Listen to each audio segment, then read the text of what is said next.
Esta é a terceira semana que nós estamos mostrando uma série de reportagens que mostra como é que é feita a renovação do nosso futebol, o futebol brasileiro. No episódio de hoje, você vai entender por que os jogadores saem tão cedo do Brasil em busca de um sonho que muitas vezes nem passa perto da seleção brasileira. É isso mesmo, Ivan. E é o seguinte, a FIFA divulgou um relatório há poucos meses que traz dados assustadores sobre a venda de jovens atletas. Entenda todo esse processo no terceiro episódio da série A Base, da Terra à Grama, hoje com o repórter Abel Neto. Nos dois primeiros episódios da série A Base, vimos que o futebol brasileiro tem talentos, mas precisa encontrar a melhor maneira de formá-los. Há grandes clubes muito bem estruturados e produzindo bons jogadores, como a fábrica de centroavantes do Internacional. Mas, na contramão, equipes pequenas e tradicionais sofrem para oferecer boas condições de trabalho para os jovens. Olheiros europeus ainda buscam mão de obra aqui. Os clubes de empresários que tentam moldar os brasileiros à maneira europeia de jogar. Aqui no Fragata a gente encara um grande desafio, agregar essa relação que o jogador brasileiro tem com a bola e o entendimento do jogo. Hoje vamos mostrar a luta dos clubes brasileiros para evitar que os talentos saiam cedo do Brasil. A partir de agora, o terceiro episódio da série A Base.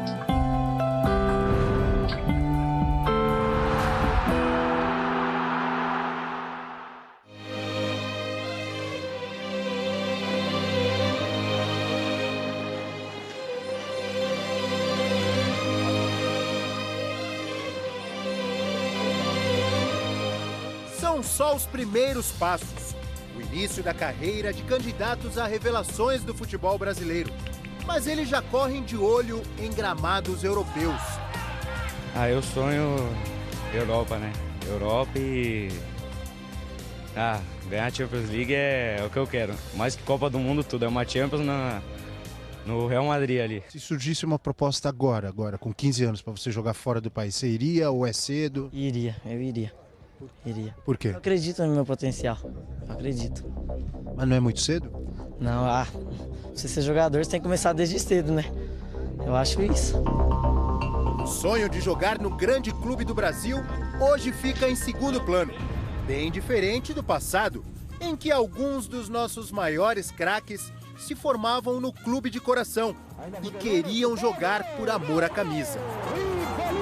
Essa relação era muito forte. Eu queria o quê? Aparecer no juvenil, ser titular do time de cima. E realmente aí você já pensa em seleção brasileira. Hoje acho que eles nem pensam em seleção brasileira. A seleção brasileira é segundo plano. Se me chamar, chamou, eu já estou lá fora, já estou resolvido. Os casos de identificação de um jogador com o clube brasileiro são cada vez mais raros. Todo mundo quer Barcelona, Real Madrid, todo mundo quer Europa. Melhores salários, estádios lotados e os holofotes do mundo para campeonatos disputados pelas maiores estrelas do futebol são alguns dos ingredientes que atraem cada vez mais jovens jogadores brasileiros.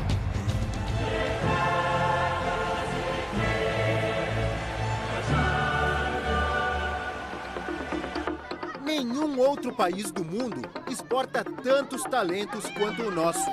A informação vem de um relatório divulgado em agosto pela FIFA.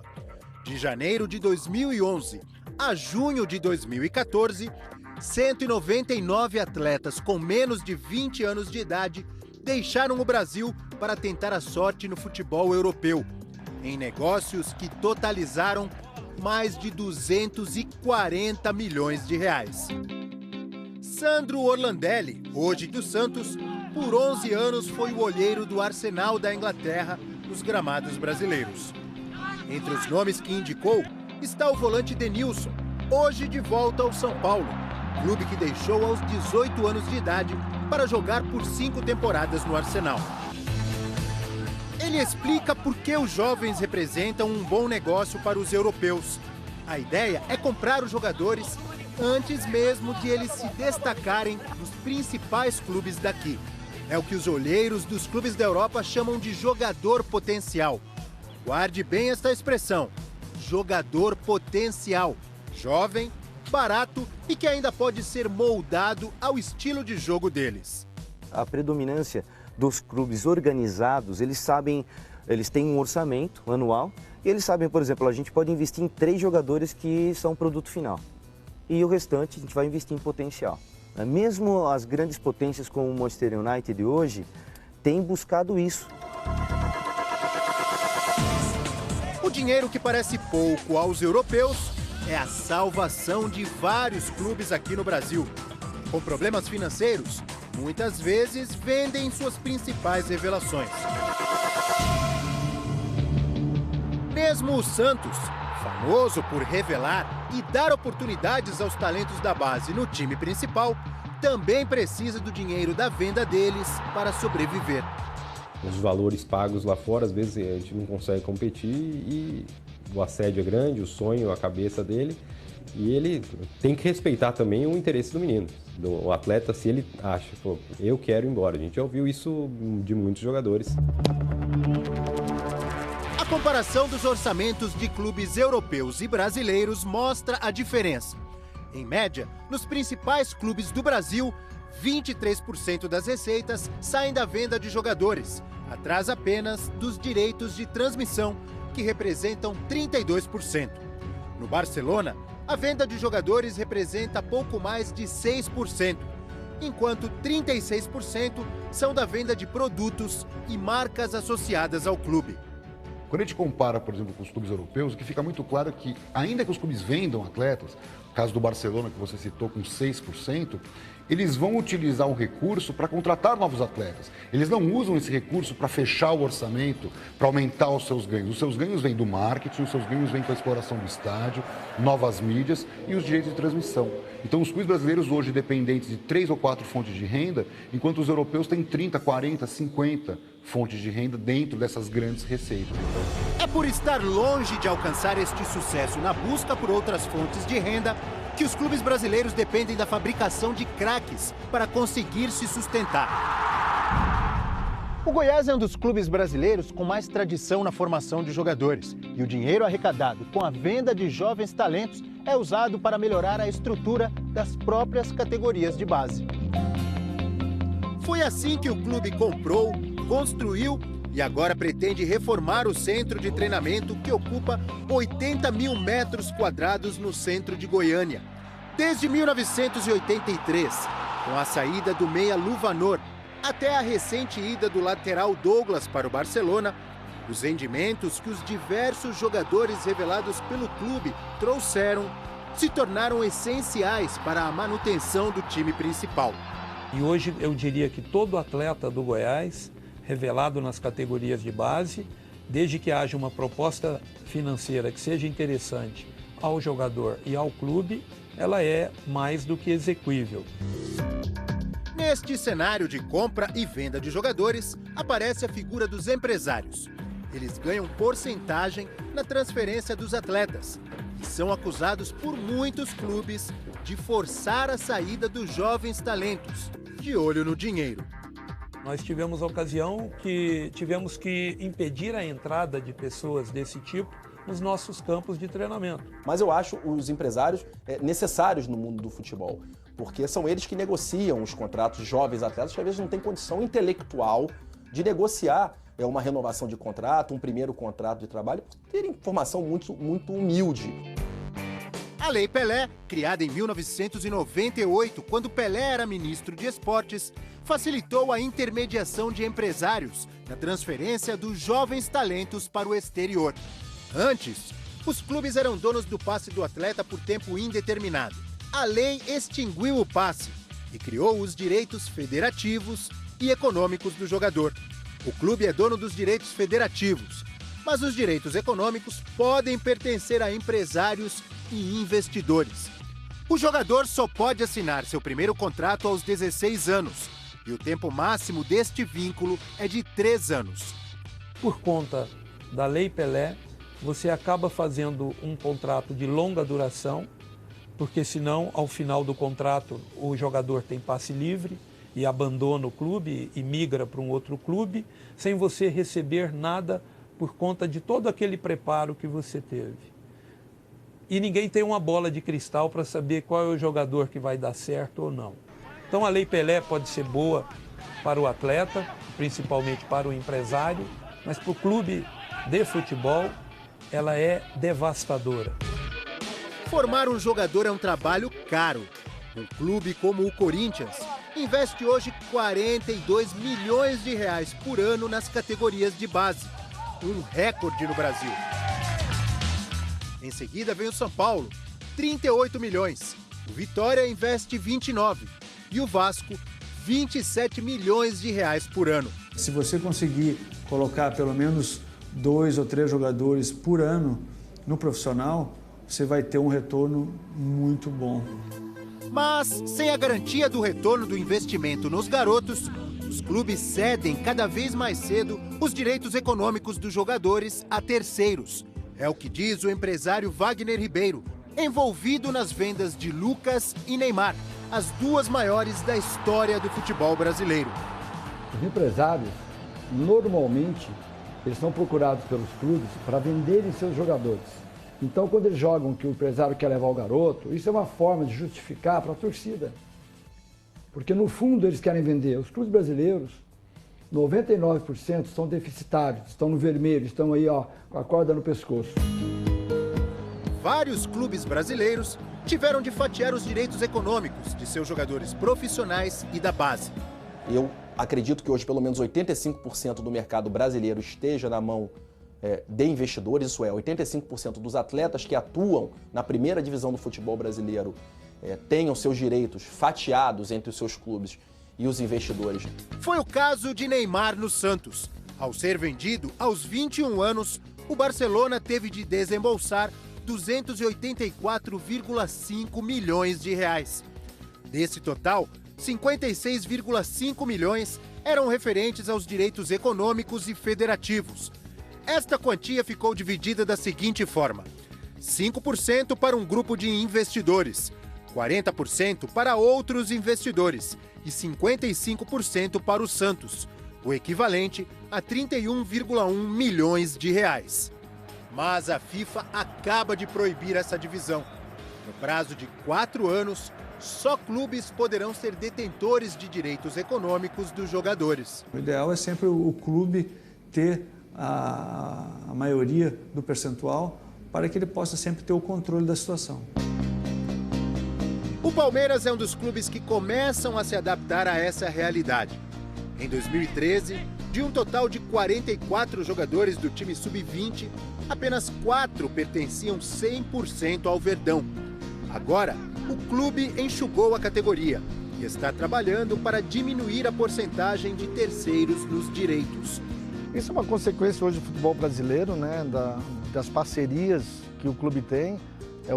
Hoje, né, atualmente nós estamos com 34 jogadores na categoria juniores e a grande maioria hoje é o Palmeiras sendo detentor de um percentual maior.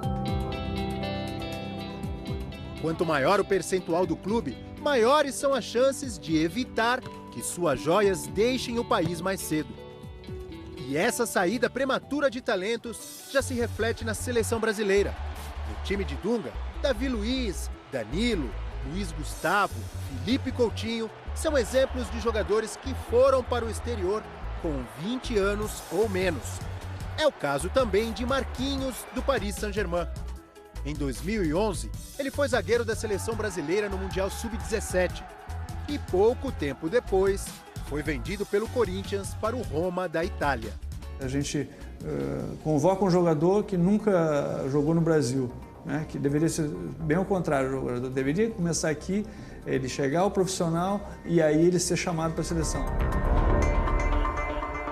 Mas nem sempre jogar fora do Brasil dá a certeza de uma carreira de sucesso. Para muitos desses jogadores que deixam o país ainda jovens, o sonho no final vira decepção.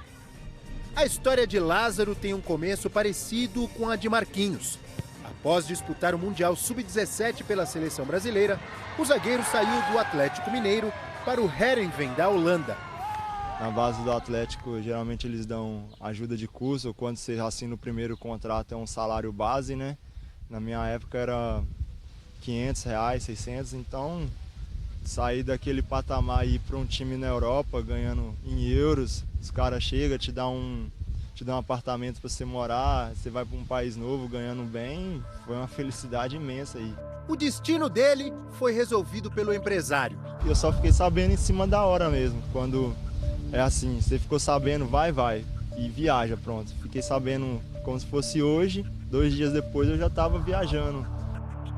Mas, sozinho na Holanda, com apenas 18 anos, ele não conseguiu aproveitar o que parecia ser a oportunidade da vida.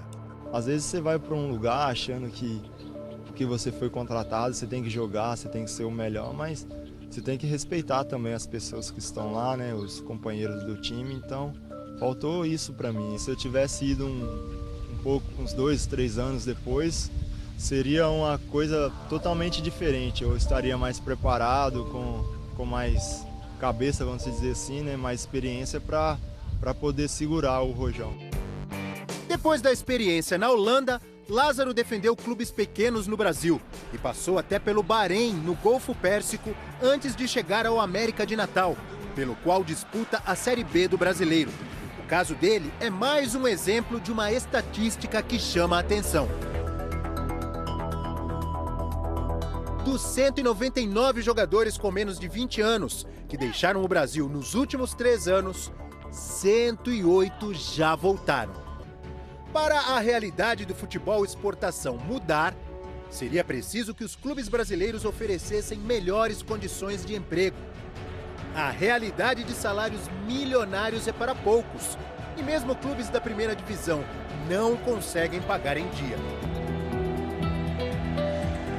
Fazer com que estes grandes lances dos nossos craques sejam vistos em gramados do Brasil.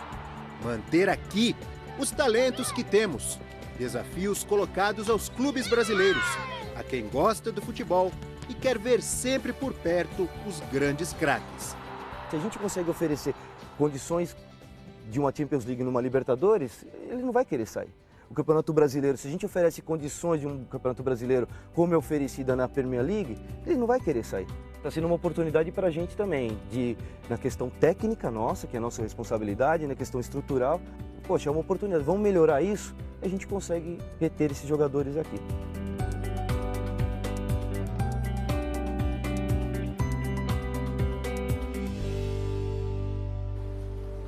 Olhando todo esse ciclo, a gente volta para o ponto inicial.